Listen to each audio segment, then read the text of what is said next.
Hello and welcome to Lavneesh sir की class.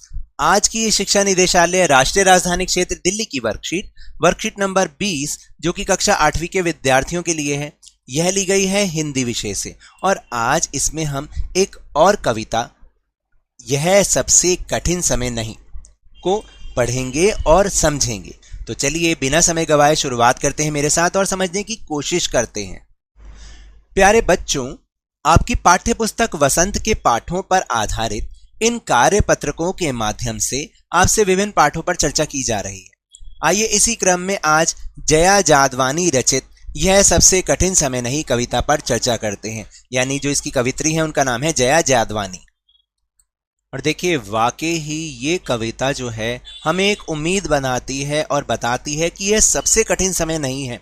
बेशक से आज पूरी दुनिया का सबसे कठिन समय चल रहा है कोरोना के रूप में, लेकिन फिर भी ये कविता हमें इस बात के लिए अभिप्रेरित करती है कि ये सबसे कठिन समय नहीं है। चाहे कुछ भी हो जाए हमें इसका सामना करना है। तो चलिए देखते हैं एक बार और समझते हैं। नहीं, यह सबसे कठिन समय नहीं। अभी भी दबा है चिड़िया की चोंच में तिनका और वह उड़ने की तैयारी में है। अभी भी झरती हुई पत्ती थामने को बैठा है हाथ एक।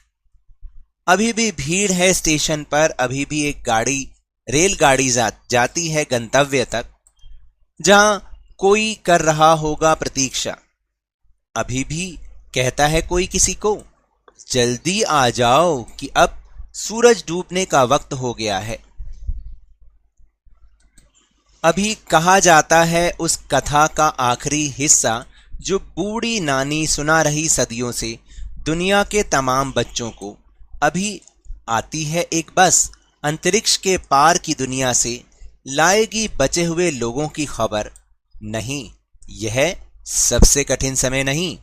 तो देखा आपने, इन पंक्तियों से, सीधी सादी पंक्तियों से हमें ये समझ में आता है कि हमें हर बात के लिए मोटिवेटेड यानी अभिप्रेरित रहना चाहिए और ये नहीं समझना चाहिए कि ये सबसे बुरा समय है।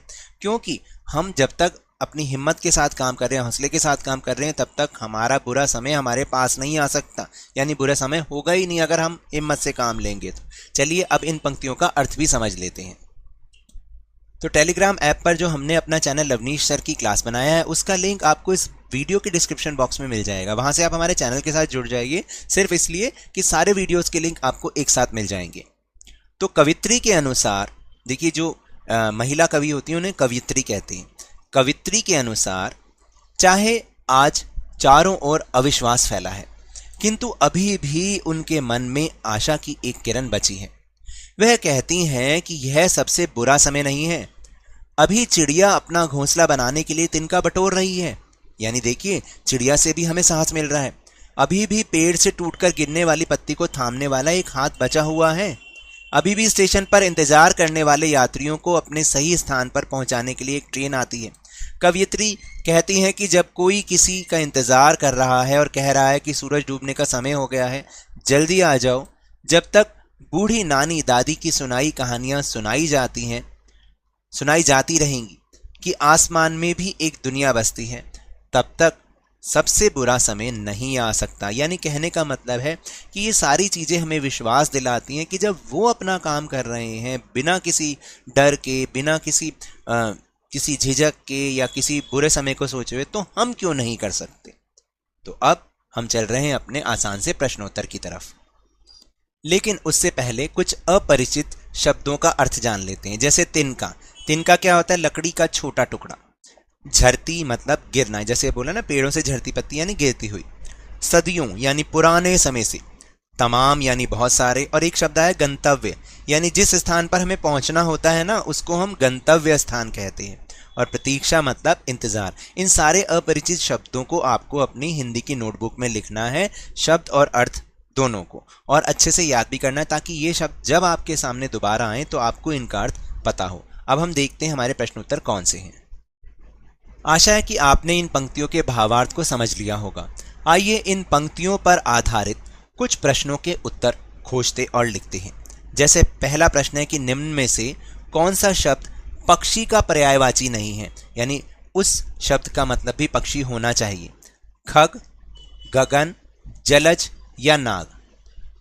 वो शब्द है खग, क्योंकि खग का मतलब भी पक्षी होता है। फिर दूसरा है निम्न में से डूबना का विलोम शब्द छांटिए, यानी डूबना मतलब नीचे की तरफ होना, है ना, और इसका उल्टे अर्थ वाला आना, उगना, जाना या फिर दिखना। तो इसका सही उत्तर है ख, उगना। जैसे हम बोलते हैं सूरज डूब गया है, फिर हम ये भी बोलते हैं बिल्कुल इसका उल्टा कि सूरज उग गया है, ऐसे बोलते हैं ना। तो इसका उल्टा विलोम शब्द ये होगा। तो मैंने ख के ऊपर इसको सर्कल कर दिया और आप इसको ही लिखना। फिर है प्रश्न नंबर 3, चिड़िया ने चोंच में तिनका दबा रखा है, बताइए चिड़िया तिनके का क्या करती होगी। देखिए चिड़िया अपनी चोंच में तिनका दबाकर उड़ने की तैयारी में है, क्योंकि सूरज डूबने का समय हो चुका है। उसके डूबने से पहले चिड़िया अपने लिए घोंसला बनाना चाहती है। वह तिनके से अपने लिए घोंसला तैयार कर उसमें अपने बच्चों के साथ रहेगी, इसलिए वो तिनका उसने मुंह में दबा रखा है अपनी चोंच में। फिर प्रश्न नंबर 4, बच्चों को उनके घरों में कहानियां कौन सुनाता है।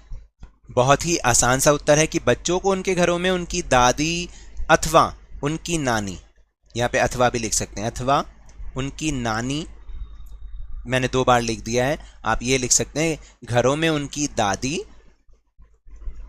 यहाँ पे उनकी दादी काट दें, उनकी नानी अथवा दादी कहानियां सुनाती हैं। ठीक है, तो आप इसको इस तरह से लिख सकते हैं। आप यहाँ से अथवा हटा दो, मैंने लिखा हुआ है, इसको काट दो आप। बच्चों को उनके घरों में उनकी नानी अथवा दादी कहानियां सुनाती हैं। तो अब प्रश्न नंबर 5, प्रश्न नंबर 5, जल्दी आ जाओ कि अब सूरज डूबने का वक्त हो गया। पंक्ति से क्या आशय है, यानी पंक्ति का क्या अर्थ है। देखिए इस पंक्ति से आशय है कि जब तक कोई किसी का इंतजार कर रहा है और कह रहा है कि सूरज डूबने का समय हो गया जल्दी आ जाओ, तब तक सबसे बुरा समय नहीं आ सकता है। इन पंक्तियों का ये आशय है। और अब इसके बाद गतिविधि। देखिए गतिविधि है कि उपर्युक्त कविता में आपको कौन सी बात सबसे ज्यादा अच्छी लगी और क्यों। अनुच्छेद के रूप में अपने विचार लिखिए। जो भी बात आपको बढ़िया लगी उसके बारे में आपको 4 या 5 लाइनें लिखनी है। तो जैसे उपर्युक्त कविता में मुझे सबसे अच्छी बात यह लगी कि ऐसे नहीं आएगा, इसमें इधर की मात्रा आएगी की।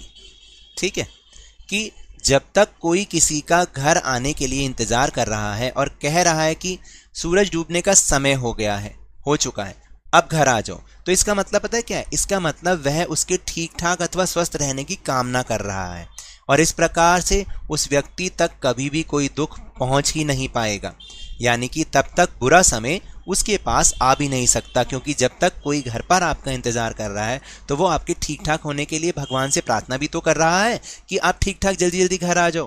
तो इसलिए आपका बुरा समय तो तब तक आ ही नहीं सकता। तो अब आपको समझ में आई इस कविता का मतलब क्या है, ये हमें मोटिवेशन देती है। तो ये तो थी आज की वर्कशीट। अगर मेरे इस तरह समझाने से अब आपको समझ में आने लगा है ना, तो इस चैनल और वीडियो को लाइक कीजिए, लाइक का बटन तो दबा दीजिए, शेयर कीजिए और अगर नए हैं तो सब्सक्राइब भी कर लीजिए ताकि सारी नोटिफिकेशन आपको मिल जाए। लेकिन याद रखिएगा घर से बाहर निकलते समय मास्क अभी भी लगाना है, क्योंकि कोरोना अभी खत्म नहीं हुआ। और जब भी आपकी बारी आए कोरोना का टीकाकरण अवश्य करवाएं, क्योंकि कोरोना को हराना है और जिंदगी को एक बार फिर से सुहाना बनाना है। इसी उम्मीद के साथ बहुत बहुत धन्यवाद।